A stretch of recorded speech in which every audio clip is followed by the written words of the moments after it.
Yooyyaa yooyyaa yooyyaa ashamaa daawwattoota kennaa jaalatamoo fi kabajamoo bakka addunyaa irra ka nu hordofaa jirtanii karaa miidiyaa hawaasummaa feesbuukii fi yuutuubii irratti warri nu daawwachuu kaasittuu argamtanii hedduu isinii galateeffannaa. Guyyaan irraa kun sanbata xiqqaa yookaan ammoo saftii Saatardee Noovemberiin yookaan ammoo sadaasii 14 barri 2020 odeeffannoo sa'aatii kanaaf qopheeffannee isin biraan gahuu fi kurfoofnee argamne jirra. Odeeffannoo kan warri barbaadaf yookaan daawwachuuf dhuftanii nu daawwachuu keessanii fi hedduu isin galateeffannaa. Warri biraa akka dhagahu yoo barbaadanii facaasaa qoqqoodaa waliin gaa isiniin jenna. Rookeettiin naannoo Amaaraa dirree xayyaaraa Gondarii fi Bahar Daar irrattu kalee furguggaahee miidhaa guddaa dhaqqabsuun himamee jira. Rookeetti kana dhukaase jechuudhaan warri naannoo Tigraay bulchuu TPLF itti gaafatamummaa fudhatanii jirani. Yoo Itiyoophiyaan bulchiinsi faashistii Abiy Ahmediitiif milishoonni naannoo Amaaraa hin adabanne taanani rookeetti kan caalu haleela bakka kamiyyuu Itoophiyaa keessa magaalaa gurguddoo kaabaa dhahuu danda'uu dhaqqabsuu dandeenya jechuudhaan dhaadatanii jiran. Rookeettiin dhaqqabe kunini xayyaaraa dirree xayyaaraa Gondariitii fi Goojjamii kan magaalaa Bahar Daar irratti miidhaa dhaqqabse jira. Warra waraana ka'achi jiranillee ijjeesee jira jechuudhaan Agence France Press gabaasee jira. Bal'inaan oduu kana Reuters, Agence France Press fi BBC fi maddeen oduu Itoophiyaa akkamittuu gabaasaa jiran. Rookeettiin naannoo Amaaraa dhoofte naannoo Amaaraa qofa odoo hin taane Feesbuukii ololaa fi kijibaa kan mootummaa Abiy Ahmedillee dhoofte jechuudhaan dubbatamaa jira. Yeroo ammaan tana rookeettiin naannoo Tigraay irra furgugguuftee magaalota gurguddoo Amaaraa 2 dirree xayyaaraa isaanii eegidhaan hin dubatti. Warri Feesbuukii mootummaa Abiy Ahmed ka guyyaa 2 dubattu magaalii Tigray maqaleen to'atamte waraanii kun xumura argata jedhee dubbii Abiyyiin dubbatee sun afarsaa ture. Yookaan warri guyyaa 11 duratti guyyaa tokkoon dubatti meesaa bemeqelee jedhu sun ammaan tan callisaa jiran. Karaa Feesbuukii mootummaa Itoophiyaatii fi warri bitamee kan mootummaa deeggaruu maal odeessaa jira. Akka jirullee odeeffannoo ammaan tan dhuftee achirraa qabannee isinii dhiyeessina. Naannoon Amaaraa yeroo ammaan tana nu misaayilii hin qabnu garaa kennan ammoo jechuun Mikaa'ilaan dhoofna jechaa jiran. Mikaa'ila jechuun malaayikaa amantii keessattuu baay'ee beekamaadha. Namni hedduun hin beeka. Mikaa'el Islaamallee birin jira, Yahudallee birin jira jechuun warra akkasumas warra jechuun Ortodoksiitii fi Protestaantii hundattuu beeka. Mikaa'elittu nu eega Mikaa'elitti darbinee jechaa jirani. Yoo Mikaa'elit hatammoo Mikaa'el jechuun malaayikaa rabbiiti. Nam tokkoof hin loogu Mikaa'el ammoo Ortodoksii Amaarummaa kan barsiise jechuun ummata Tigraayitii. Mikaa'elii warra illee bira hin jiralle jechaa jiran. Kulleen qosa Feesbuukiiti. Misaa'ilii fi Mikaa'elii ammaan tan waan Feesbuukii irratti haasamaa deemu sallee irra waan qosa karaa Feesbuukiitiin jira isin biraan gahuu deemna.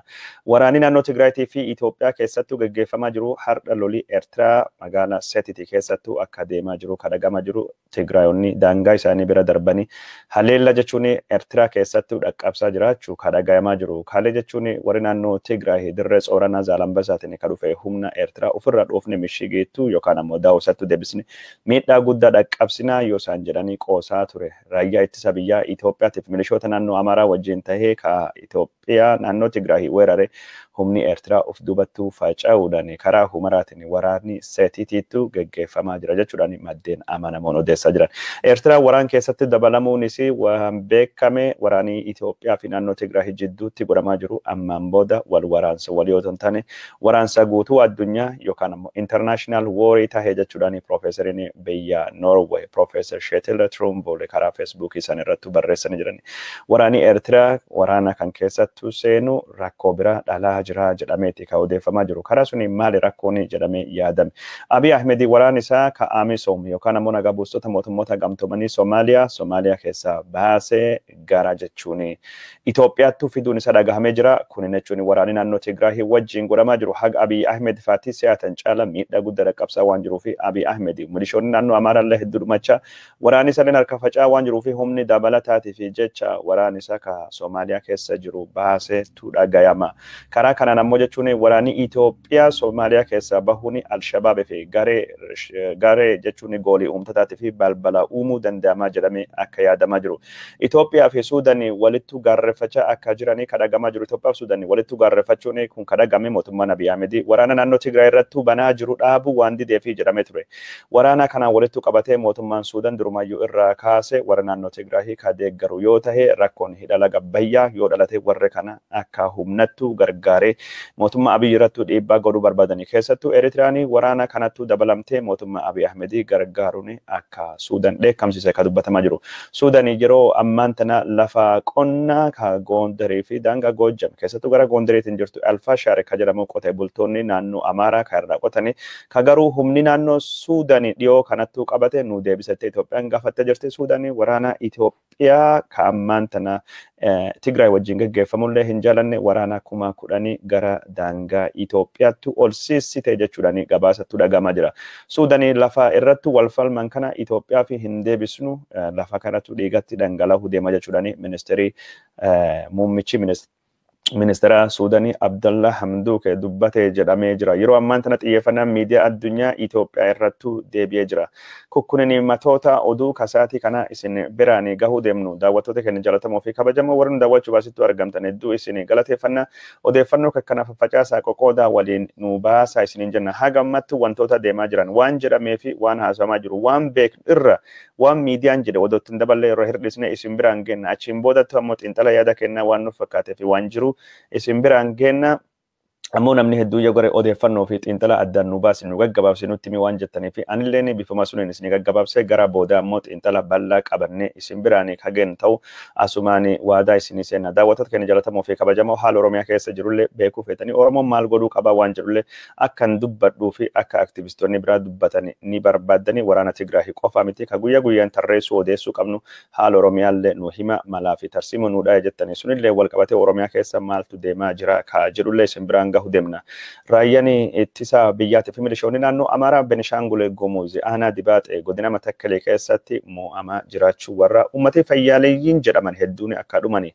Naannoo kan keessatti humni Amaaraa ka hidhatamu Oromoo ejjeesaa jiraachuu odeeffannoon jiru. Humni Amaaraa jechuun warra raayyaan ittisa biyyaa Itoophiyaa dhiyoo kana Amaariif ittisuu qaba jedhee hidhachiise Oromoo galaafachaa jiraachuu odeeffannoon kulleen dhagaamee jira. Benishangul Gumuz zoonii Matakkalee aanaa Dibaaxee keessattuu maalti ta'e aktivistoonni naannoo Benishanguliitii fi naannoo Amaaraatii fi miidiyaan Itoophiyaa maal barreessaa jira ka jedhu irra odeeffannoo dabalataa isin biraan gahuu deemna.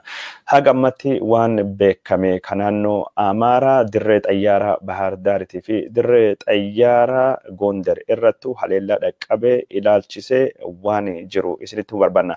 Kalee galgala keessa yeroo waarii dirree xayyaaraa Bahar Daarii rokkeettiin lama dirree xayyaaraa Gondar rokkeettiin tokko rukute. Rokkeettiin kun gaafa rukutetti sodaan guddaan uumame ture. Rokkeetti kana qaamee dhukaasee adda bilisummaa uummata Tigraay akka tahee himamee jira. Adda bilisummaa uummata Tigraay rokkeetti dhukaasee fi itti gaafatamummaa fudhate. Kun jechuun haleellaa xayyaaraa mootummaan Abiy Ahmed naannoo Tigraayitii fi uummata Tigraay irrattu godhee haaloo baasuu fi humna faashistii kana adabuu fi tarkaanfii fudhanne. Tarkaanfiin kun itti fufaa haga adabbiin yookaan ammoo haleellaan humna xayyaaraa Itoophiyaa naannoo Tigraay irraatiin dhaabateen jechuudhaan itti gaafatamummaa akka fudhatanii ka dubbatanii. Odeeffannoon kun eegee baay'een dubbatti maddee oduu Reuters fi BBC fi Al Jazeera naannoo kanattu gabaasanii odeeffannoo wal fakkaatu dhiyeessuudhaan dirreen xayyaaraa Gondarii terminaaliin yookaan bakki xayyaarri to'atamu miidhaan guddaan irra dhaqqabe akka inni jiru ammoo xayyaarri dirreen xayyaaraa Bahar Daar irratti miidhaan akka hin dhaqqabne misaayiliin achi bira akka bu'ee ka gabaafame. Mootummaa Itoophiyaa waabeffachuudhaan odeeffannoo kana kan biraan gahanii. Mootummaan Itoophiyaa odeeffannoo kana akka hin dhiyeessetti dirree xayyaaraa Bahar Daarittu rokkeettiin dhukaasame qarqara dirree xayyaaratti bu'ee miidhaan tokko illee hin dhaqqabne miidhaan dhaqqabe miidhaa xiqqoodha akkuma qulqulleeffanneen odeeffannoo isin biraan geessinaa jedhee dubbata ture. Haa ta'uutii malee Reuters itti gaafatama yookaan ammoo dubbii hima Gondarii akka dubbisetti dirree xayyaaraa Gondaratti miidhaa guddaatu dhaqqabe. Saatuma wal fakkaatatu dirree xayyaaraa Bahar Daar irralleetu miidhaan dhaqqabe. Mootummaan naannoo Amaaraa ibsi baasanii duula keessa jirra waraan keessa jirra. Humni badii kun tarkaanfii argatettu fayyadamuudhaan nu galaafachuu danda'a. Kanaafuu uummatni waraana keessa waan jiruu fi tasgabbaahuu qaba. Badii isaanii fi naannoo isaa irratti dhaqqabe ija banatanii hordofuu qaban ibsaa jedhu baasee uummata tasgabbeessuu fi yaadame. Bahar Daarii dirree xayyaaraa Sumbiratti jechuun teessoo waraanatu jira. Teessoo waraanatu dabalatee ammoo bakka hoggansii qubatutu jira. Akkasumas kuusaa meeshaalee waraanatu jira. Warri Tigraahii waan kan hundattiyyuu irrattu xiyyeeffannee miidhaa dhaqqabsine jira malee miidhaa eessattu maalirrattu hagam dhaqqabsine waan jedhu addaan hin baasne. Haa ta'uuti malee warri karaa feesbuukiitiin dubbii himtoonni mootummaa kana ta'anii jechuun kadireen feesbuukii kan mootummaa kan deeggartu akka jechaa turanitti kuusaa waraana akkasumas teessoo hoggansaatii fi terminaalii xayyaaraatii fi raadarii yookaan ammoo bakka balalii xayyaaraa to'atu irrattu miidhaa dhaqqabsine jirra sodaa guddaa uumne jirra jechuudhaani. Yeroo naannoo Tigraahii dhaahuu deemtanii adabadha nulleen bakka xayyaarii irra ka'u haleella jenne ka sodaachisne hojii irra oolchine jirra jedhameeti kan isaan dubbatamaa turan.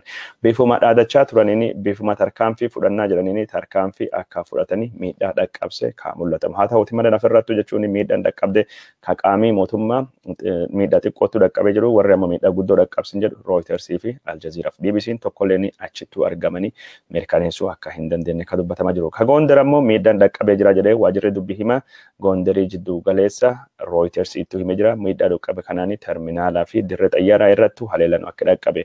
Warra ijaan naannoo san arganillee Reuters gaafatee dubbisee jira. Reuters akka jedhette dirree xayyaaraa keessa ibiddi guddaan kahee warri ibidda dhaamsu karaa cufanii ibidda dhaamsuu fi akka halkan hundayyuu carraaqaa turanii akkasittuu itti himanii. Miidhaan dhaqqabe miidhaa guddaa ta'uun oollee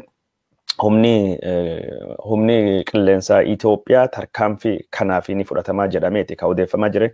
Karaa kanaan maal fudhatee ka jedhutti deebina. Ammoo haa ta'uuti malee miidhaan dirree xayyaaraa Gondariitii fi dirree xayyaaraa Bahar Daar irrattu dhaqqabe miidhaa guddaa dhaqqabsuun oolle akka inni ittiin beekamu humni sararri qilleensaa Itoophiyaa xayyaarii isaa balalii Gondarii fi Gojjamiitti godhee hundaayyuu guutuu akka inni dhaabee ka dubbatamu. Naannoon Amaaraa sodaa guddaa keessa seentee Tigraahii rookeetti hagasii furguggaahuu danda'u ka jechuun xiyyeeffatee kallattii barbaadametu deemee taargeetii waraanaa rukutuu danda'u hin qabdu jedhanii itti dhaadachaa turani. Abiyyi Ahmedii humni waraanaa Tigraahii rookeettotaa fi misaayilota itti fayyadamuu danda'u hunda akka isaan fayyadamuu hin dandeenye barbadeessinee dhoofnee jirra. Kanaaf humni badii kun badii tokko dhaqqabsuu hin danda'u jedhee miidiyaa isaarrattuu gabbahee dhaadachaa ture. Dhaaduu Abiyyi Ahmedii sun namni hedduun dhugaa se'ee fudhachaa ture. Haa ta'uuti malee yoo Tigreen waan kana gootu amma rifatanii wanni dubbii himaan mootummaa naannoo Tigraahii Dr. Geetaachoo Raddaa jedhee dhugaa ta'u warri kun waan jedhee hin guuta. Warri kun warra haaloo bayuu dhiira morkaati dhiira xiiqiti warri kun dhiira jechuun hija baafattu yookaan ammoo jechuun haaloo baatuu jedhanii ammatti waan akkana haasawanii naannoo ammaan tana keessatti magaalonni naannoo Amaaraa hundinuyyuu sodaa keessa akka seentee ka dubbatamaa jiru. Daawwattoota keenya jaallatamoo fi kabajamoo misaayiliin naannoo Amaaraa rukutee kunin karaa dheeraa deemee akka inni rukutee Gojjamii fi Gondar yoo akkamii xiqqaate. Gojjamii fi Gondar kiiloomeetirii hedduu irra fagaatu magaalaa guddittii naannoo Tigraahii bakki misaayiliin kun irra dhukaafamuu hin oolle jedhamu Meqeleen kiiloomeetirii 310 irrattu argamti jechuun akka balalii xayyaaraa yookaan yoo akka simbiraa ka balaliin taanan karaa qajeelan jechuun akka karaa makiinaa don taane 310 irra misaayiliin kun furguggaa'uu danda'a. Misaayiliin kunin naannolee biraa irralleetti miidhaa dhaqqabsuu akka danda'amu ka dubbatamu. Meqeleen ammoo Gondariitti baay'ee dhiyaattee Meqeleen dabar qazezo yookaan ammoo magaalota akka Debre Taabor, Wallo, Kombolcha kan hundaayyuu misaayiliin dhahuu akka danda'u ka agarsiisu. Naannoon Amaaraa magaalota gurguddoon jiranii haga Shawaa hundinuyyuu xiyyeeffannaa raadaarii naannoo Tigraahii keessa seenu akka dandeettu ka dubbatamaa jiru. Warri Tigraahii kunin rookeetti jidduu galee fageenyi gabaabaa furguggaahuu danda'u qabanii jedhameeti ka yaadamu. Rookeettiin kunin haga kiiloomeetirii 550 haga 1,000 furguggaahuu danda'a jedhameeti ka yaadamu. Kun jechuun magaalaa Finfinnee kiiloomeetirii 785 magaalaa Meqelee irra fagaata yoo akka xayyaarattu qajeela ka balaliin taane jechuun kan akka simbirree as a crow fly jedha Google yoo laf kaahu. kiiloomeetirii 775 kan inni fagaatu rookeetota magaalaa Finfinneetii fi magaalaa Shawaa Dabre Berhaanitu dabalatee achi magaalota Walloo guutuu fi magaalota Goojjamii fi Gondarii hunda rukutuu danda'anii qabanii jechaa jiran. Itoophiyaan ammoo karaa Abiy Ahmediitiin haleellaa rookeettii deebisnaa kan jedhani rookeettii warra akka hin jirre kan dubbatamaa jiru Tigraahii misaayilii Itoophiyaan ammoo karaa Amaaraatii Mikaayilii jedhanii qoosamaa jira. Adabbii rookeettumaan deebisna adabbii xayyaaraan deebisna badii humna badii kan naannoo Tigraahii waan isaan barbaadan hundaanuu waliin lollee mo'annaa jedhe Abiy Ahmedi. Rookeettiin Abiy Ahmedi yookaan misaayiliin Abiy Ahmedi hagammaa hin dhoone misaayilii naannoo Amaaraallee sun Mikaayilii naannoo warra Tigraahillee Mikaayil akkuma tokko qabdi. Handhurii Mikaayilii bakki Ortodoksiin irraa dhufee dhalate bakki Islaamummaan itti dhufee dhalate irra faffaca'ee biyya Itoophiyaa waliin gahe naannoo Tigraayitti amantii taana walum qixxee yookaan ammoo Tigraayittu caala qaba. Karaa amantiillee taana wanni biraa hin jirtu jechuudhaan warri Tigraay akkasitti qoosaa jira. Haga ammaan tanattu wanni jechuun xayyaara haleellaa dhaqqabee ka beekamu kana fakkaata daawwattoota keenya jaallatamoo fi kabajamoo odeeffannoo saniin dubbatamaa jirtu barreeffamaa jirtu maaltu jira kaa jedhu irra ka haasofnuti. Waraanii naannoo kanattu jechuun gaggeeffame haleellaan xayyaaraa kun miidhaa guddaa akka dhaqqabsee ka dubbatamaa jiru. Miidhaa dhaqqabee kanaan wanti Agence France Presse yookaan ammoo maddii oduu biyya France akka inni gabaasee jirutti waraanii Itoophiyaa namni 2 ijjeefame namni 15 yookaan ammoo namni 15 magaalaa gudditti naannoo zoonii Gondarii akka taate Gondarii keessatti magaalaa Gondarii keessatti waraanii namni 2 ijjeefame 15 madaa'ee misaayiliin kun naannoo Tigraay qarqara Meqalee irraa dhukaafame targeetii isaa yookaan ammoo jechuun bakka haleellaa barbaadame akkasittu rukute jechuun miidhaa dhaqqabsuun isaa hagam tokko warri Tigraay kun meeshaa waraanaa qabaachuu qofa osoo hin taane qabaachuu itti fayyadamuu irratti milkaa'uu akka ta'an agarsiifama mul'isaa ka jedhame. Misaayiliin kun haala jechuun precision attack yookaan ammoo lesser guided ka jedhamu ka jechuun qajeelee dhufee uf sirreessaa targeet uf rukutu ka gosa Ameerikaa fi jechuun warri droonii qabu itti fayyadamu sanii wal fakkaataa jedhame ture. Abiy Ahmed olaantummaa xayyaaraa qabna olaantummaa humna qilleensatii fi waraan kan keessatti wanni nama gammachiisu xayyaara namni hin balalisifne ka jechuun misaayiloota furguggaayanii bakka fedhanii deemanii GPS'dhaan rukutanii yookaan ammoo kallattii fi karaa lallacha wanni kun gara asitti irraa gore asitti diina dhahuu qaba jedhee ka akkasittu sirna kompiitaraatiin namni Finfinnee taa'ee taphachiisu san diroonidhaan haleellaa jalqabne jedhanii torbaan odeeffamaa ture. Amma waan argaa jirru warra Tigraayittu misaayiloota jechuun wannidhaan deeman GPS'dhaan akeeka fudhatanii akeeka sun irratti jechuun miidhaa dhaqqabsuudhaan this is a precision missile attack very much guided precision guided yookaan ammoo lesser guided ka jedhamu precision target ka jedhamu suni akkinni qabu gaazexeessanii Agence France Presse Robi Kuri Bulee namni jedhamu akkinni gabaase jechuun naannoo Gondarii keessatti namni 2 raayyaa ittisa biyyaatii fi irra du'ee jira 15 madaa'ee jira madaani dhaqqabelleen garaa fi laphee fi miila akka ta'e ka dubbataa jiru. Ummati fayyaaleeyyii ummati nagayaa tokkolleen hin duune yookaan hin miidhamne no civilians at all among the injured or dead warri ijjeefame yookaan ammoo madaa'e du'e keessa namni ummati nagayaa hin jiru no civilians at all among the casualties jechuudhaani Agence France Presse karaa Twitteriitiin gaazexeessaan isaa Robi Kuri Bulee jechuun akkasittu barreessee jira. Daawwattoota keenya jaallatamoo fi kabajamoo kun haala jechuun namni Agence France Presse haleellaa kana gabaasee karaa biraatiin ammoo warri naannoo Amaaraa aktivistoonni isaanii miidiyaa warra dubbachuullee baatanii Abiy Ahmed irrattu ka dallane humni badii Tinek yookaan ammoo ka maqaa warra isaan ittiin ufiyamanii TPLF yookaan Hewwahaati jedhamu geggeessanii qotee bultoonni Amaaraa 5 ijjeefamanii jiranii bakki isaan itti ijjeefamanii qarqara magaalaa Gondarii jechuudhaani akkasittu barreessaa jiranii qotee bultoota ijjeefamanii jedhanii kanallee maqaa isaanii tarreessanii maqaa isaanii baasaa jiranii haleellaan xayyaaraa haleellaan rookeetti yookaan ammoo misaayilii naannoo Tigraahii ummata nagayaa 5 ejjeesee jira jechuudhani maqaa warrallee baasanii jiran. Haa ta'uuti malee maddii oduu amanama naannoo kanarra gabaasaa jiru. Maddii oduu France, Agence France Press namni du'e 2 raayyaa ittisa biyyaa keessaa ejjeefame 15 raayyaa ittisa biyyaa keessaa madaa'e. Namni jechuun uummata fayyaaleeyyii yookaan uummata nagayaa keessaa namni madaa'e yookaan ammoo namni du'e hin jiru jechuudhaan dubbatanii jirani. Naannoon Amaaraa rookeettiin Tigraahii Kaalimaaldimmoo irra bu'ee qotee bulaa Amaaraa 5 ejjeesee Tigraahii warri naannoo Tigraahii kan Walqaayitiif Tsegadeetti mo'an haleellaa haaloo bayuu jalqabanii jiran jechuudhaan akkasittuu gabaasaa jiran.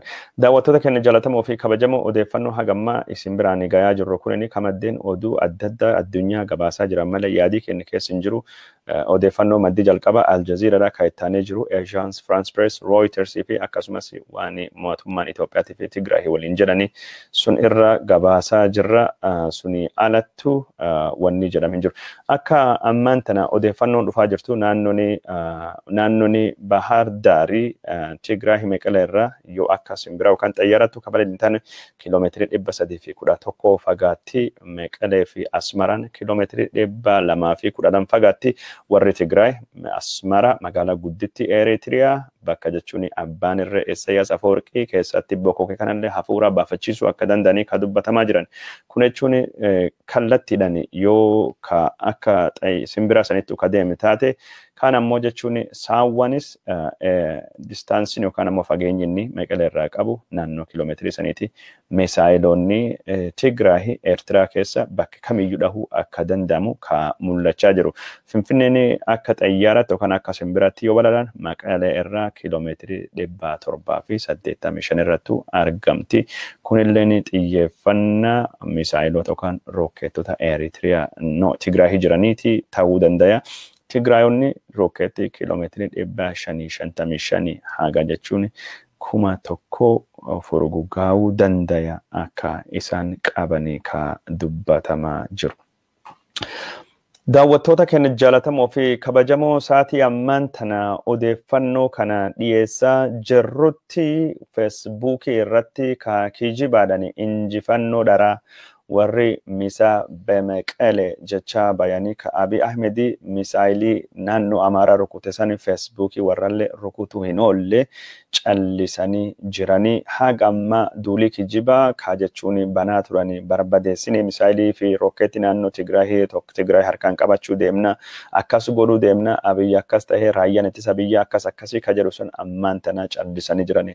Abdiin warra misaayilii Abiy Ahmedii odoo hin taane jechuun Mikaayilii jechuudhaan dubbachaa jiranii. Mikaayilii ka abdii jechuun hundinuu walumaan qabanii malaayikadha. Mikaayilii jechaa jiranii kanaan walittu qabatee propagandanii mootummaa Abiy irra gadhiifamaa jiru. Raayyaan ittisa biyyaa humni qilleensaa isa haleellaa raawwatee jira yookaan ammoo haleellaa godhee jira. Adabbii tarkaanfii kalee Tigraahii fudhattee fi deebisuuf warra adabuu fi raayyaan ittisa biyyaa bakka jechuun rookeettiin kalee irra dhuka'e san irra dhuka'e Itoophiyaan GPS'dhaan hordofte bakki san beekte bakka rookeetota sanii barbadeessitee jirtee jechaa jiran. Kan Abiyyiin jechuun barbaannee miidiyaan isaa hin jenne. Abiyyi arti buutee isaa yookaan achi buutee isa namni beeku hin jiru. Riphee dhokotee jira. Masaraa biyyaalessaa illee kalee dhiisee baaragee jira. Hin jiru gara inni jiru namni beeku hin jiru. Abiy Ahmedii baqatee jira. Abiy albaadha sodaatadha wanniin. Masaraa biyyaalessaa keessa ka'ee kutee jira jedhame garuu bakka magaalaa Meqalee qarqara jiru ka misaayiliin kalee irra dhukaate rookeetiin irra dhukaate bakka suni haleellaa godhamee bakki sunini barbadaa'ee jira. Akkamiin beektan jennaan Itoophiyaan jechuun GPS'dhaan hordoftee bakka san deemtee dhoofti. Misaayilii dhoofnee rookeetii dhoofnee balleessinee waan diinitti fayyadamu hundaayyuu balleessinee jirraa jechaa ka dubbachaa turan. Karaa biraatiin ammoo warri Tigraahii Feesbuukii irratti olola isaanii ol fuudhanii jennee jirraa wama nu jala bayaa hin jirani bakka kamiyyuu rukutuu dandeenya ka jenne tayaa jira nu amantanii malee waraana kan keessa bakki itti baatan hin jirtani. Yoo isin nu dhiigstan nulleen isin dhiiga keessan dhangalaasu dhiiga keessan jissu nu boochistan isin boochisna waraanii taphaa miti. Qaami hundun miidhama gara mariittuu haa deebinuuti waan tarkaanfii bilcheeginaan fudhata hundaafiyyuu haaloo bayuu deemnaa kaa jedhu dubbachaa akka jiranii ka dhagayamaa jiru jechuudha. Daawwattoota keenya jaalatamoo fi kabajamoo Facebook naannoo Tigraayitti deebi'uun oollee Daniel Biraanetii fi akkasumas maqaan isaa eenyu obboleessa Fitsum Biraane ijoolleen Biraane ka yeroo ammaan tana miqina jiranii torbaan tokkoo fi ol ka Facebook irraa badanii karaa Facebook irratti wabarreessaa jiranii akkasii ta'uu hin oolle Daniel Biraane faati Fitsum Biraane faati akkasumas dubbii himtoonni mootummaa naannoo Tigraay saatalaayitii to'a fayyadamanitti waan isaan fayyadaman beekanii ammaan tanatti dhaamsa isaanii karaa Facebookitiin barreeffamaa jira. Daniel Biraane sa'aatii tokkoon dura report of my cadre killings jechuudhaani Facebook irratti barreessee jira. Daniel barreessuudhaani oduu jechuun Reuters barreessee share godhe. Daniel telefoonaa fi internetiin hin jiru yookaan telefoonii deebi'ee yookaan jira yookaan internetiin deebi'ee jira Tigraay keessatti. Yoo isaa miti nama biyya fagoo jiruttu Daniel fi Facebookii barreessallee jedhame inni jechuun password karaa taheen namaa kennuu qaba yookaan emailiin yookaan karaa telefoonaatiin. Internetii yookaan ammoo telefoonii keessaa tokko deebi'uu qaba. Daniel Birahane, greetings from the free state of Tigray. Nagaa isin gaafanna naannoo bilisa taate Tigraay irra jedhee karaa Facebookitiin sa'aatii lamaan durattuu barreessee jira.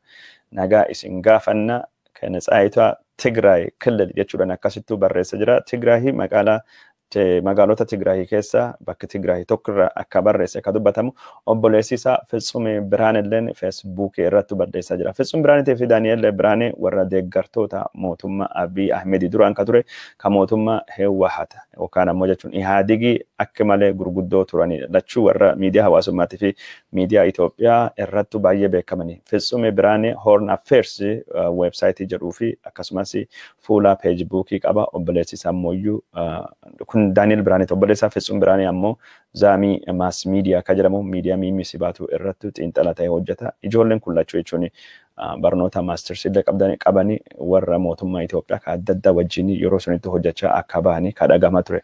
Fitsum Biraanetii fi Daniel Biraane isaan lachuu ijoollee jechuun Tigraay ka magaalaa Dirree Dhaawaa Oromiyaa keessattuu dhalatanii abbaan warra wattaadaraawi mokkonnin yookaan ammoo qondaala waraana dargii akka ta'e ka beekamu. Haa ta'uutii malee eegii Ihaadigin dhufeen dubattu ijoolleen kun afaan Tigrinyaallee waan dubbataniif Tigraay deemanii waan barataniif gara Tigraayitti goranii Hewahati wajjin akka malee sagalee ta'anii fi hojjechaa turanii. Yeroo aktivistoonni Oromoo duula godhan sun Oromoo irratti baay'ee duulaa turanii ammaan tan ammoo mootummaa naannoo Tigraay ka Meqaleetti galee fi sagalee ta'anii dubbachaa jiranii internetiin Meqaleetti deebi'uu akka hin oolle ka mul'isu.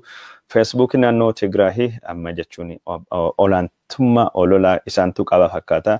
Ka naannoo Amaaraa ammoo callisee jira ammaa fi Misaayilii osoo hin taane Mikaa'el nu dhaqqabe jechaa jiranii kanattu jira. Daawwattoota keenya jaalatamoo fi kabajamoo. Kunini ka naannoo Tigraayti. Naannoo Tigraay ifaalleen waan deebi'ee fakkaata bakka hedduu keessattuu ibsaan akka jiru ka dhagamu. Abiy Ahmed bakka Tekkeze jedhamu ka humna elektirikii maddisiisu hidha laga sunillee rukutee jedhamee odeeffamaa ture akka warri Tigraay himatee Abiy haala mormee jira. Riqichiiwwan hidhaan kun akka hojjechaa hin jirre jechuun suuraaleen saatalaayitii agarsiisan jechuudhaan warri garii barreessaa turanii. Abiy guutumaa guututti ibsa naannoo Tigraay seenuu cufee ture amma warri Tigraay suniifillee fala argachuu hin oolle ifaani naannoo Tigraayittu deebi'ee jira ka jedhamu odeeffannootu jira. Odeeffannoo kun ammoo maddii naannoo Tigraay hundinuyyuu waliin gayaa odeessaa akka jiranii ka dhagayamaa jira. Daawwattoota keenya jaalatamoo fi kabajamoo bakka jirtanii fagoo dhiyoo irraa warri daawwachaa jirtanii hedduu isinii galateeffannaa. Odeeffannoon kennanii ka waraana naannoo Tigraayitii fi waraana Biltsiginnaa akkuma isinii biraan gahuu deemnettu jirra. Naannoo Gondarii fi Bahar Daaritti haleellaa godhameen raayyaan ittisa biyyaa namni 2 fi 2 ijjeefame 15 madaa'ee jira. Warri Tigraay haleellaa xiyyaara kanaanii waan barbaannu bakkaan gaayaanne jechaa jiranii uummata fayyaaleeyyiiti ka isaan fixan jechuudhanii aktivistoonni naannoo Amaaraa booyaa akka jiranii ka dhagamaa jiru. Odeeffannoo karaa biraatiin ammoo waraanni naannoo Tigraayitii fi naannoo Amaaraatii fi mootummaa Biltsiginnaa jidduutti gaggeeffamu gara Eertiraatti ol bahee jira jedhame. Naannoo Eertiriyaa Setit jedhamtu ka karaa Humaraatti dhiyaattu yeroo ammaan tana magaalaa Senaafe. Naannoon kun naannoo Gaash Baarkaa naannoo jechuun baadimmee faatu dhiyaatanii gara daangaa lixaa Eertiraatti fi Suudaan gubbaatti magaalaa Sanaafeetii fi naannoo san keessattuu wal waraansi yookaan haadhiin hamaan akka deemuu danda'u kan dubbatamaa jiru. Karaa kanaanii Eritiriyaan waraan Itoophiyaa waliin godhamaa jirtu keessattuu dabalamuu miti waraanii ammaan tana daangaa Eritiriyaa lafa Eritiriyaa irrattu akka geggeeffamaa jiru kadhagame. Naannoon kun naannoo uummata guddaa qabdu naannoo qonnaan badhaatu Eritiriyaan bread basket jedhamte naannoo beekamtu akka tahe magaalii Sanaafee magaalota Eritiriyaa naannoo kanatti argaman keessa magaala akka malee guddoo taate jechuudhaani akkasittu barreeffamaa jira. Odeeffannoon dhufaa jirtu dippiloomaatonni qaamota amanamoo irra arganne jecha akka barreessaa jiraniin yeroo ammaan tana Eritiriyaan waraana keessa seenuunis mirkanaa'ee jira. Waraanii lafa Eritiriyaa irrattu akka geggeeffamaa jiru kadhagame. Kunin kanumaan odoo jiru hayyuun yookaan ammoo qorataan nagayaa fi waldhabbii gaafa Afrikaa Profeesar Sheetel Trumvool waraanii naannoo Tigraayitii fi naannoo Amaaraatii fi mootummaa Biltsiginnaa jidduutti geggeeffamaa jiru wal waraansa walii bir darbee ammaan tana waraansa addunyaa yookaan ammoo waraansa biyyoota hedduu hirmaachis international war tahee jira jechuudhaani karaa Twitter isaatiin barreeffamee jira. Kalee humni Eritiriyaa karaa baadimmee Sooranaa fi Zaalambasaatiin naannoo Tigraay irratti haleellaa dhaqqabsee gootonni naannoo Tigraay ofirraa qolachuudhaani humna Eritiriyaa mishigiitu deebisanii miidhaa guddaa irratti dhaqqabsanii jedhe warri naannoo Tigraay bulchuu ibsa baasuun ni yadatama. Haa ta'uuti malee warri aktivistoonni naannoo Amaaraa odeeffannoon kun kijiba wayaa huccuu almeedatiin ka hodhani uniformii isaanii waraana Eertiraattu waraana Itoophiyaattu yookaan milishoota naannoo Tigraaytti uffisanii Eertiraa fakkeessanii jechuudhaan dubbatanii jiran. Naannoon Tigraay torbaanuma kan keessattu dirree waraana lixaa yookaan ammoo lixa Tigraayittu ka taheni humna Itoophiyaa magaalaa Humaraa akka isaan seenu goone achiin dubatti murree addaanidhaan cabsaanii itti seennee waraana Itoophiyaa hedduu galaafannee nama 10,000 oli waraana Itoophiyaa fi Eertiraa irraa boojuudhaan makiina 25 boojuu oofannee gara kennattu galle injifannoo gurguddaa waraana cabsaa jidduu seenanii waraana Itoophiyaa bittinneessanii barbadeessanii jira jecha dhaadachaa turuu waraana yatama. Mootummaan Itoophiyaa fi Eertiraalleen waraana kan keessatti Eertiraan akka hin seenin waakkachaa jiraachuu isaanii isin biraan geenne jira. Daawwattoota keenya jaallatamoo fi kabajamoo waraanni naannoo Tigraayitii fi mootummaa Abiy Ahmed jidduutti geggeeffamaa jiru akka malee miidhaa dhaqqabsee jira jechuudhaani dhaabbanni UNHCR kan mirga baqattootatii fi dubbata dhaabbanni mootummoota gamtoomanii gareen yookaan ammoo gamtaan Suudaan ibsi baasee jira. Waraan kan keessatti ijoollee xixiqqoo fi dubartoonni baay'ee miidhamaa jiranii. Lafa akka malee daangaa Itoophiyaa irraa fagaattu magaalaa Hamdaayitii qaxxaamuruudhaan naannoo Tigraay qaxxaamuruudhaan naannoo Suudaanii magaalaa Hamdaayit keessatti baqattoonni Tigraay hedduun dhufanii yeroo ammaan tana qubachaa jiranii jedhe. Kalee galgala qofa naannoo kanatti baqattoonni Itoophiyaa 17,000 dhufanii qubatanii jiranii kana qofa miti hedduu warra hagammaa hin galmoofne kun lakkoofsi nama galmaa'etti lakkoofsi nama hin galmaa'inu gadhiisaa jira. Kun ammoo rakkoo lolaan Suudaaniitii fi akkasumas awwaannisi fide ammaan tana ka Suudaan keessa deemuu baqattoonni hagas gahu guyyaa guyyaan dhufaa jiraachuun rakkoo mootummaa Suudaanii hammeessaa deema jechuudhaani UNHCR dhaabbanni mirga baqattootaatiif falmu dameen Suudaanii akkasittu ibsa baasee jira. Daawwattoota keenya jaallatamoo fi kabajamoo tamsaasii kennanii kaa'uduu kaa'isin biraan gahuu deemnee itti fufnee jirra. Waraanni Itoophiyaa fi Eertiraa yeroo ammaan tana gara waraana biyyootatti ol guddate yeroo jedhamu kanatti Suudaanii gara waraana seenuu akka dandeettu kadhagamaa jiru. Sababni Suudaanii gara waraana seenaa jirtuu fi mootummaan Abiy Ahmed warra Tigraay wajjin nagaa buusa jedhee yaamicha muummichi ministeera Suudaanii Abdallah Hamduukii araarsuu fi dhiyeessuu yeroo hedduu fi akka dide kadhagamaa jiru. Humni naannoo Tigraay kunin baalaansii yookaan ammoo jechuun madaalii waraana naannoo kanaati fi akka malee barbaachisaa jedhamee ka dubbatamaa ture. Suudaanii fi warri wayyaanii hariiroo bara dheeraa qabanii akka isaan gara aangootti dhufanillee mootummaan Suudaan warra kana akka malee gargaaraa ka ture kadhagamee jiru. Yeroo ammaan tana lafa naannoon Tigraayitii fi naannoon Amaaraa jechuun mootummaa Itoophiyaa fi Suudaan irratti wal falmaa jiranii lafa qonnaa Alfaashar jedhamtutu jira. Lafti kunin mootummaan Suudaanii bara darbe keessa milishoota naannoo Amaaraa loluudhaan mo'ate irraa qabate. Lafa kana muummicha ministeera Itoophiyaa ka ammaan tanattu itti aanaa muummicha ministeera Itoophiyaa ka ammaan kanaatii fi ministeera Haajaalaa ka ammaan tana Dammaqee Mokkonnin ka jedhamu isattuu gaafa durii bara Ihaadigi suni mallatteessee Amaaraa irraa akka gara Suudaanii deemu kan murteesse. Haa ta'uutii malee lafti kun Suudaanii dabarfamee hin kennamne bara darbee mootummaan Suudaanii weeraree humna adda naannoo Amaaraa lolee baasuun fudhate. Itoophiyaan lafa kana nuu deebisa jechaa gaafachaa turte dhiyoo kanallee yaamicha Itoophiyaan dhiyeessitee Ministeerri Haajaa Alaa Suudaan Abdallaa Hamduukii lafti kun inni lafa qaama birmadummaa Suudaanii waan taateef lafa kana hin deebisnu fudhannee jirra jedhee jira. Lafti kun lafa qonnaati wantoota akka saleetiin nuugaatii fi talbaatiin lafa badhaate uummatii Amaaraatii fi Tigraay illee hedduu achi qubata uummata Suudaanii wajjin ta'e lafti kun hin deebitu lafti kun lafa kana miti lafti Suudaan taakkuun tokko ka Itoophiyaa deebitu hin jiru jedhee dubbatee jira. Karaa kanaan Suudaanii waraana 10,000 gara daangaa Itoophiyaatii fi daangaa Amaaraa jechuun daangaa Amaaraatii fi daangaa Eertiraa dhiifam daangaa Suudaaniitiif daangaa Itoophiyaa irratti waraana 10,000 dhiyeessitee jirti. Kunni odeeffannoo dhiyoo kanatti dabalata baqattoota Itoophiyaa irraa baqachaa jiran gargaaruu fi Suudaan jechuun waraana 6,000 dhiyeessitee jedhameeti. Daangattu ammaan tan waraan 10,000 waraana 16,000 daangaa kan irratti Suudaan gootee jirti jechuudhaani. Suudaan waraana kana akka malee hordofaa akka jirtu karaa daangaa Suudaaniitiif Itoophiyaatti waraanii dhoowwuu akka danda'u ka dubbatamaa jiru. Kunni kanumaan odoo jiru maddii foreign policy ka dhimma Afrikaa akka malee qoratamuun beekamu. Ka dhimma Abbayyaatii fi hidha guddicha laga Abbayyaa irratti hariiroo Itoophiyaatii fi Misrii akkasumas hariiroo Itoophiyaatii fi Suudaan hariiroo Itoophiyaatii fi Ameerikaa odeeffannoo yeroo hedduu oowwa tahe baasuun beekamu. Waraanii naannoon Tigraayitii fi Abiy Ahmed wal lolaa jiranii kan murteessuu deemu Suudaan jechuudhaan dubbatee jira.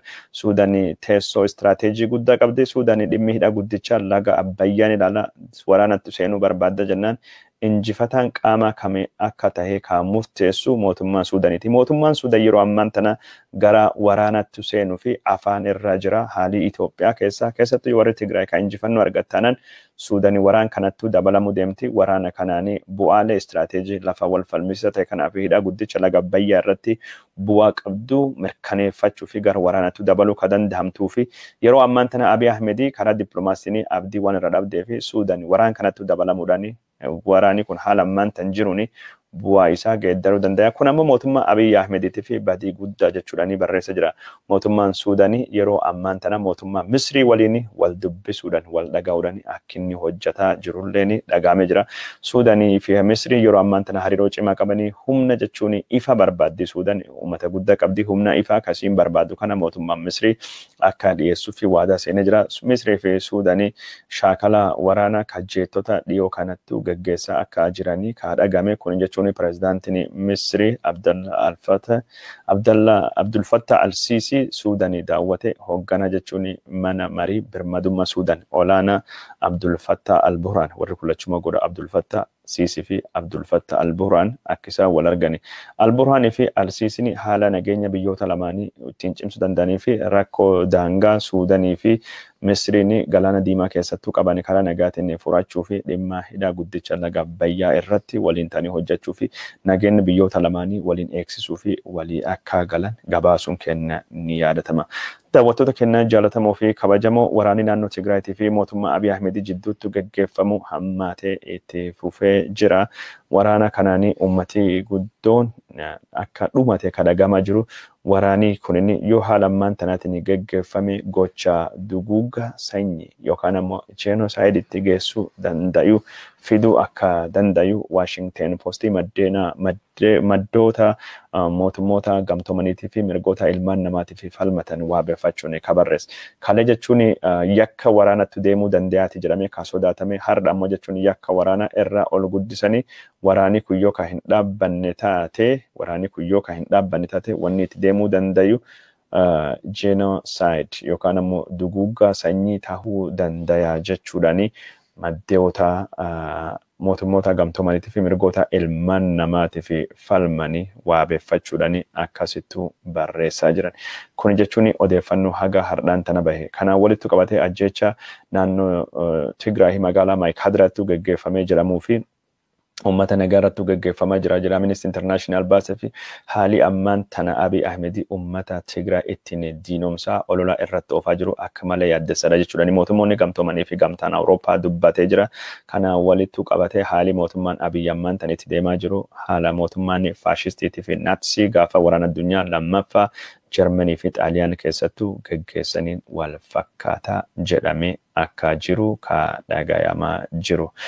Daawwattoota keenya odeeffannoon kennan kan isin biraan gaayaa jirru akkuma itti fuufetu jira. Odeeffannoo ammaan tana dhufteen ammoo humni waraana Itoophiyaa ka naannoo Tigraay keessa jiran milishoonni warri Tigraay ka meeshaalee waraana gurguddaa dhukaasisuu dandayanii waraanii kun ammaan booda dirree waraana Tigraayti miti Amaaraa irrattu akkamiin geggeessina ka jedhu haleellaa misaayilii kana bifa qindaawaa fi cimaa taheen geggeessuu akka danda'amuu fi mari'achaa akka jiramu kadhagamaa jiru.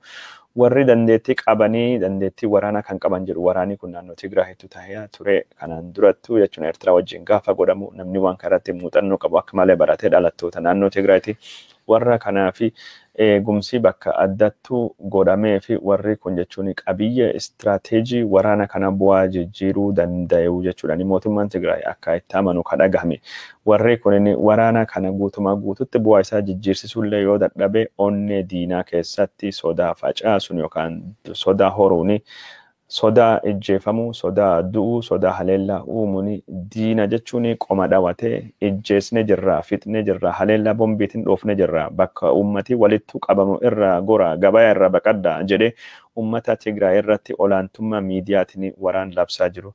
Qalbii isa cabsu waan danda'uu fi ammaan booda waraana ofirraa ittisu qofa osoo hin taane haleeluu waan deemnuu fi humni kun qofaattu leenjii qofaattu tahee eegumsi barbaachisaan godhamee fi meeshaaleen kunillee jechuun akka haleellan xayyaara irratti dhaqqabuu hin dandeenye yookaan ammoo yoo mootummaa Itoophiyaa diroonii qabaate irratti dhaqqabuu hin dandeenye eegumsi gurguddaan meeshaalee kanaaf akka godhamu bakka meeshaalee waraanaa kun jiru camouflage jedhama. Kun jechuun saayinsii waraanaa akka hin mul'anne yookaan gaarreen jidduu yookaan mukoota jidduu akka dhokachuu danda'an irratti hojjetama akka jiru ka dhagayamaa jiru. Odeeffannoo biraatiin ammoo naannoo Benishangulii keessatti torbaan tokko oli haleellaa ka godhaa jire humni milishaa naannoo Amaaraa godina Matakkalii aanaa Daangur Dibaaxee fi Paawwee keessattuu akka mo'atamee kadhagamaa jiru. Torbaanii tokko oli yeroo Gondareeni naannoo Walqaayitii fi Tsagadee fi Tsallamti deeffannaa jettee Tigraay keessatti waraana gootu Goojjameelleen karaa warraatiin Matakkaliitu godinaata aanaalee jiranii kan akka Buleen, Daangur, kan akka Paawwee, kan akka Dibaaxee restii lafa Amaaraa deeffannaa jechuudhaan waraana uummata Benishangul irrattu akka bananii kadhagamaa jiru. Waraana suniin namoota 17 oli milishoota naannoo Benishangul ejjeesne jirraa jedhamee odeeffatamaa ture.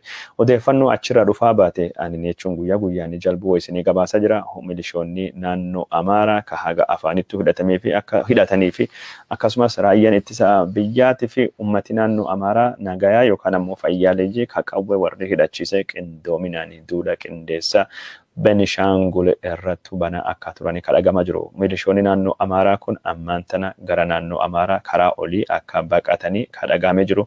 Ana jechuun Dibaaxee jedhamtu kan naannoo Benishangul zoonii Gumuzii keessattu argamu. Warri riphee loltoota Benishangul ariinee keessa baasnee jirra jechuudhaan dubbatamaa jira akka odeeffannoo dhagametti wal waraansa kanaan Paawweettu ana Paawwee magaalaa Paawwee birattu lolaa godhameen humna adda naannoo Amaaraa torbaan darbe keessattu injifannee nama irra ejjeesne achi baasne jedhanii warri Benishangul gabaasuu dubbatame ture. Amaarii humni dabalata Goojjam irraa fide lafa kan irratti to'annoo qabu cimsuu fi ummata nagayaa ka qawwee hidhachiisu waliin qindoominaanii ummata Gumuzii Bartaa irrattu haleellaa dhaqqabsaa akka jiranii kadhagame. Kunini kana walittu odoo jiru nama 3,200 oli Oromoon yeroo ammaan tana naannoo Benishangul keessattu manidhaa akka jirtu. Oromoo qawwee qabu hunda qawwee akka irraa hiikanii gabaasuun kennanii yaadatama. Har'a wal waraansa naannoo Benishangul godina Matakkalee ana dibaatee keessattuu gaggeeffameen uummatii fayyaalee hedduun dhumachuu hin oolle jechuudhaan miidiyaan Itoophiyaa akkasittuu gabaase lakkoofsa uummata fayyaalee ka dhumate dubbachuu irra miidiyaan of qusatee jira. Humna badii ka ajjecha dhaqqabse kana mootummaan Itoophiyaa faan dhahee adabaa fi akka jiru humnoonni milishaa naannoo Benishangul tarkaanfii irratti fudhachaa akka jirani waajirri communication Benishangulitii fi maddii oduu Itoophiyaa akkasittuu gabaasa akka jirani kadhagama jiru. Kun kanumaan odoo jiru naannoo Benishangulii fi Benishangul Gumuzii keessatti warri Amaaraa milishoonni qawwee hidhatanii uummata Oromoo irratti ajjecha warri dhaqqabsu hammaacha akka jiru kadhagame. Akkuma silaa odeeffannoo isinii kennetti namni Oromoo 3,200 olitti hidhame nama hedduurraa qawween hiikamee jira. Yeroo ammaan tana milishoonni naannoon Amaaraa deeggartu nama Oromoo 3 godina Matakkali keessattuu akka ijjeessanii ummata hedduu akka hidhanii fi baqachiisanii ka dubbatamaa jiru. Yeroo ammaan tanatti mootummaan Amaaraa saba Amaaraatiif dhaabatee qawwee hidhachiisa akka ministeerii ittaanan Itoophiyaa duraanii ammaan tan ka ministeera Haajaa Alallee Taandammeqee Mokkonnin jedhetti Amaarii hidhatee ufittisuu qabaa jedhamee jira. Haa ta'uuti malee namni Oromoo dhaabbatee Oromoo hidhachiisu dhiise gaafa Oromoon du'ellee ka Oromoo dubbatu akka hin jirre ka hubatamaa jiru. Naannoon Benishangul yeroo ammaan tana hokkara waraanaa hama keessa seenaa akka jirtu ka dhagayamaa jiru.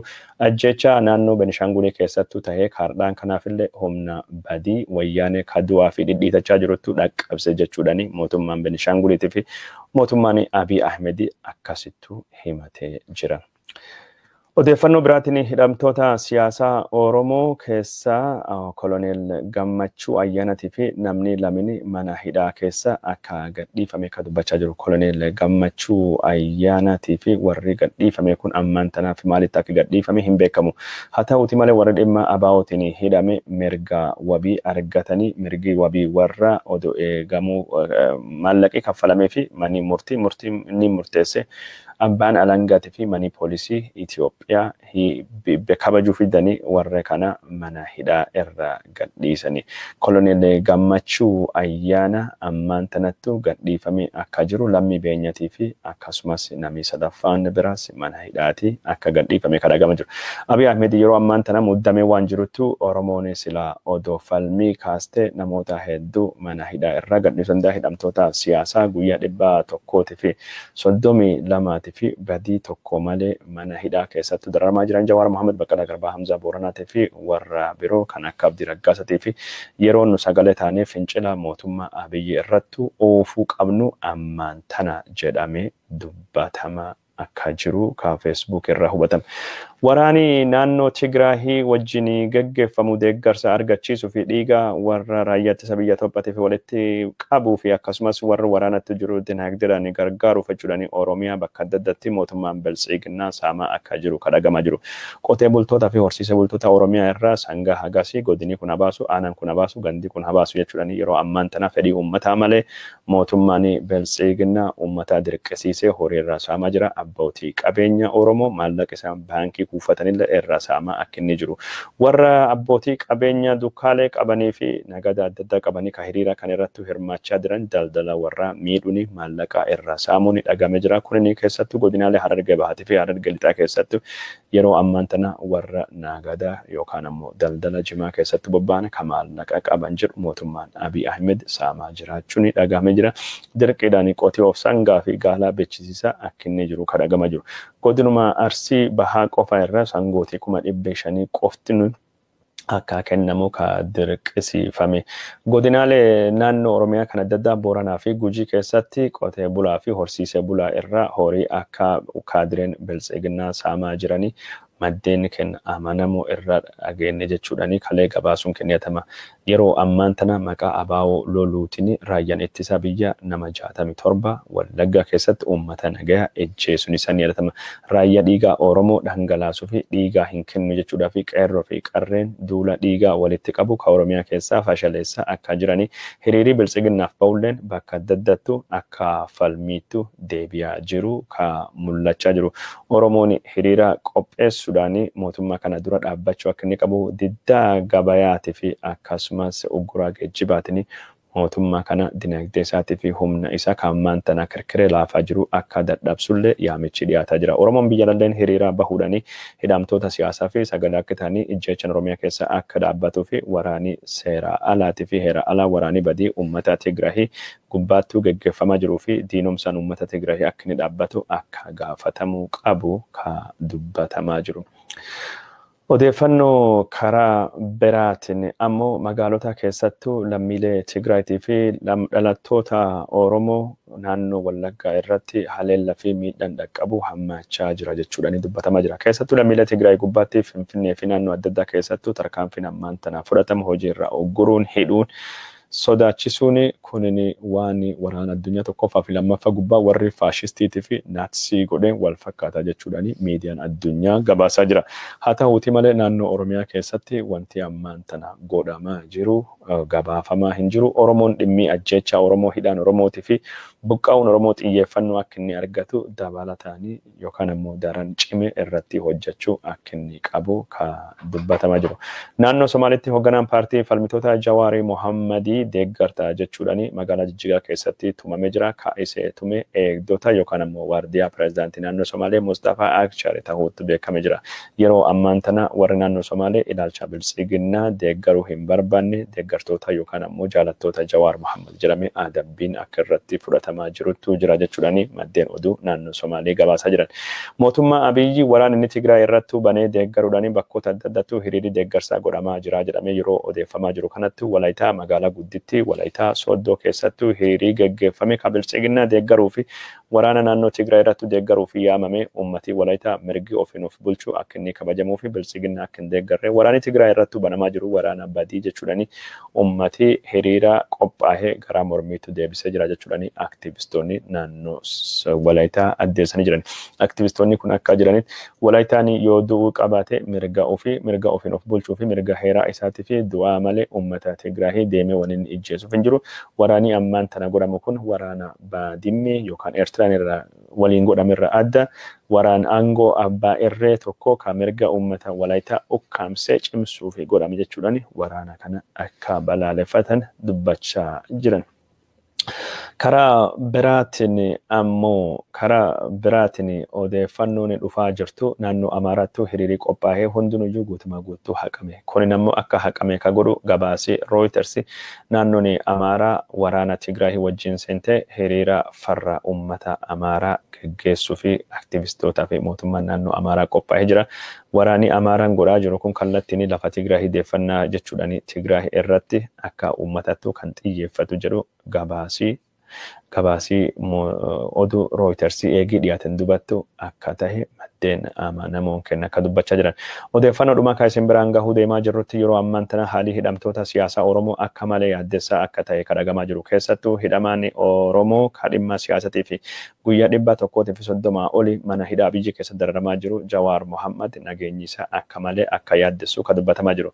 Dhimma nageenya Jawaar Mohammadii yaaddessaa ka godhe yeroo ammaan tana raayyaa ittisa biyyaatii fi tikaa yookaan ammoo basaasa Itoophiyaa warri naannoo Amaaraa waan to'atee fi warri naannoo Amaaraa ka injifannoo arganne jedhanii kalee fi guyyaa dheengaddaa machaawaa turanii Tigraay diigne ilaalcha Tigraay ka Itoophiyaa diiga farra Amaaraa waliin balleessine ilaalchi jechuun sabaa fi sablammii heerammaan jiru kana mo'achuu fi gufuun nu hafe tokkochi Jawaarii qofa Jawaar odoonni mana hidhaatii hin baane dhaabamsiisuu irratti hojjechuu qabna jedhanii warri basaasaa yookaan ammoo tikaa naannoo Amaaraa ka yeroo ammaan tana basaasa Itoophiyaa dhuunfate hoogganaan basaasa Itoophiyaa yeroo ammaa kana pireezidaantii naannoo Amaaraa duraanii Tamasgeen Xuruneeti akkasitti irratti akka hojjetaa jiranii kadhagamaa jiru. Kanaafuu yeroo ammaan tanatti dhimma hidhamtoota siyaasaa Oromoo xiyyeeffannaa guddaa akka inni argatu dhimma hidhamtoota siyaasaa Oromoo harka mootummaa Abiy Ahmedii jiran yoo wanni tokkollee dhalate itti gaafatamaa mootummaa Abiy akka inni ta'u sadarkaa addunyaatti dhimmi warra akka inni beekamuu qabu Oromoon irratti hojjechuu akka inni qabu ka dubbatamaa jiru.